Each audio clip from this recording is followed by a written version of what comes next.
میرے وہ نادان بھائی اور بہنیں جو کریم اللہ کی رحمت سے مایوس ہو کر کہتے ہیں کہ اب میری توبہ کا کیا فائدہ، تمہیں اندازہ نہیں میں کتنا بڑا گنہگار ہوں، تمہیں معلوم نہیں کہ کس قسم کے گناہ کرتا رہا ہوں، میں تو بہت برا ہوں، یہ توبہ تو نیک لوگوں کے لیے ہے، اور میں بار بار کوشش بھی کر چکا ہوں، مجھ سے نہیں ہوتا، اور میں اس بارگاہ میں جاؤں بھی تو کس منہ سے جاؤں، میں نے تو ساری زندگی گناہوں میں برباد کر دی ہے، اب وہ مجھے کیوں قبول کرے گا، وہ مجھے کیوں معاف کرے گا، میں تو اس کی بارگاہ کا بہت بڑا مجرم ہوں۔ میرے نادان دوست، اس کی رحمت کا موازنہ دنیا والوں سے نہ کر۔ عدل کا تقاضا تو یہ ہے نا کہ اگر تیرے گناہوں کے پلڑے پر 20 سال کے گناہ تھے تو اب نیکیوں کے پلڑے کو برابر کرنے کے لیے تو 20 سال نیکیاں کرتا، گناہ تیرے 20 سال کے ہیں، اب تجھے 20 سال مزید گناہوں سے بچتے ہوئے 20 سال نیکیاں کرنے کی ضرورت نہیں ہے، تو بس ایک لمحے میں سچے دل سے توبہ کر کے اس عمل کو نیکیوں کے پلڑے پر رکھ کر دیکھ،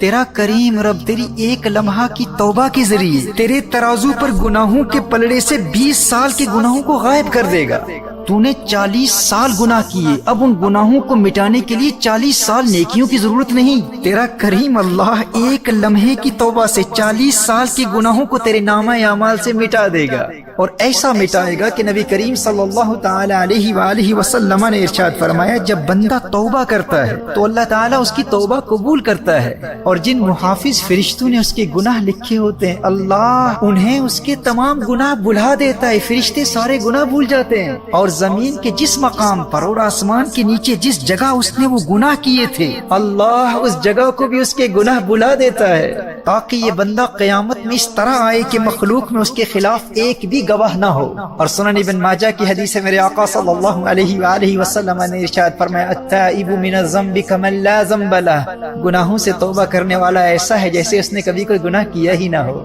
سچے دل سے توبہ کرنے والے کو اللہ ایسے پاک کر دیتا ہے، اس شخص کی طرح بنا دیتا ہے جس کا کوئی گناہ ہی نہیں۔ اور حدیث شریف میں ہے کہ اللہ جل وعلا کو گنہگار توبہ کرنے والے بندے سے زیادہ کسی کی آواز محبوب نہیں۔ میرے دوست تو کہتا ہے کہ میں کیا منہ لے کر اس کی بارگاہ میں جاؤں، میرے نادان بھائی میری نادان بہن، تیرا رب ایسا کریم ہے کہ اسے تو توبہ کرنے والوں کی آواز سب آوازوں سے زیادہ پیاری لگتی ہے، اور پیار اتنا کرتا ہے کہ نہ صرف ایک لمحے کی گئی توبہ سے 40 سال کے گناہوں کو گناہوں کے پلڑے سے غائب کر دیتا ہے، بلکہ ان 40 سال کے گناہوں کو نیکیوں میں بدل کر نیکیوں کے پلڑے پر رکھ دیتا ہے۔ قرآن کریم میں ارشاد فرمایا، فَأُولَئِكَ يُبَدِّلُ اللَّهُ سَيِّئَاتِهِمْ حَسَنَاتٍ،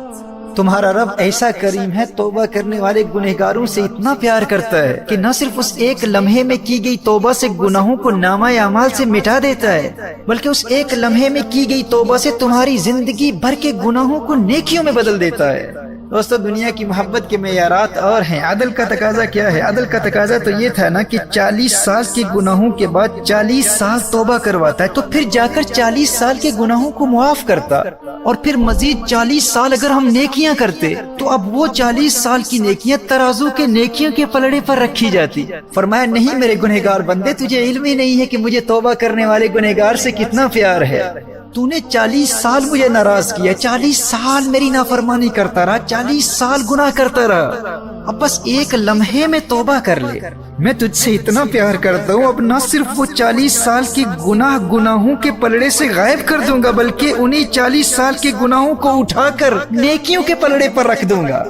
میرے دوستو توبہ سے دور نہ بھاگنا، سچی توبہ سے پیار کر لو۔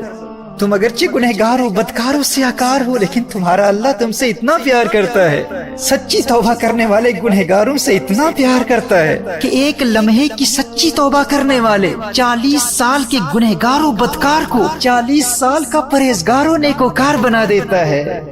فرمایا یا ایھا الانسان ما غرک بربک الکریم، اے نادان انسان آخر کس چیز نے تجھے تیرے کریم رب کی بارگاہ سے دور کر دیا؟ تو اس کریم کی بارگاہ سے بھاگتا پھرتا ہے جو تجھ سے اتنا پیار کرتا ہے۔